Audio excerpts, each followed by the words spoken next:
So Seth, what do you think is the most contested passage among Jewish believers in the New Testament? Golan, that's an easy one. That has to be Matthew 5:17 through 20. Now, why would you say that? Well, let me just read it, and I'll just read even a few verses after that, verses 21 and 22, and you'll find out.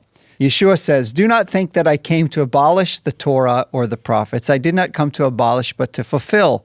For truly I say to you, until heaven and earth pass away, not the smallest letter or stroke shall pass from the Torah until all is accomplished. Whoever then annuls one of the least of these commandments and teaches others to do the same shall be called least in the kingdom of heaven. But whoever keeps and teaches them, he shall be called great in the kingdom of heaven. For I say to you that unless your righteousness surpasses that of the scribes and Pharisees, you will not enter the kingdom of heaven. You have heard that the ancients were told, quote, 'You shall not commit murder, and whoever commits murder shall be liable to the court.'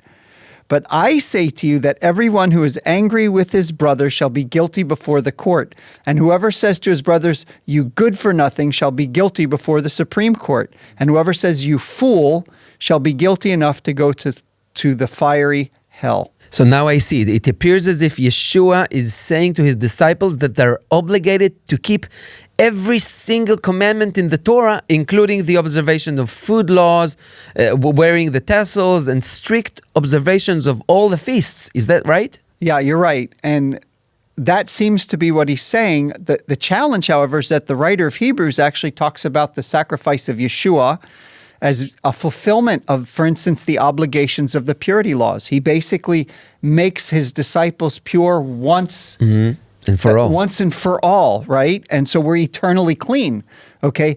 Paul also seems to be saying in Galatians that the law or the Sinai covenant was only enforced until the coming of the Messiah, and that's where the argument is. So is there anything in the context that can help us make sense of what Yeshua is actually saying in Matthew chapter 5? Well, actually there is. And so wherever people fall on this argument, one thing I can say is that the rest of chapter 5 of Matthew makes it very clear what Yeshua means. Okay? Context is king. So throughout the rest of the chapter, Yeshua says, "You have heard it said," then he quotes a commandment of the Torah, and then he adds the rejoinder, "But I say to you." And in every case, Yeshua exposes the problem of the heart that leads to the violation of the commandments. So for instance, hateful hearts lead to murder. Lustful hearts lead to adultery. Hasty vows lead to lying. Because God radically transforms our hearts to love Him and to love our neighbor through the gospel by the power of God's Spirit, Yeshua's disciples are empowered to live lives that not only fulfill the law and the prophets, but even far exceed the letter of the law and the Pharisaical and scribal interpretations of it. Wow, that sounds exactly like what Paul is trying to say in Romans 13, right? That's exactly the case. According to Paul, we fulfill all God's commandments by living our lives according to a 4-letter word, L-O-V-E. Love. Let me read to you what he wrote in Romans chapter 13.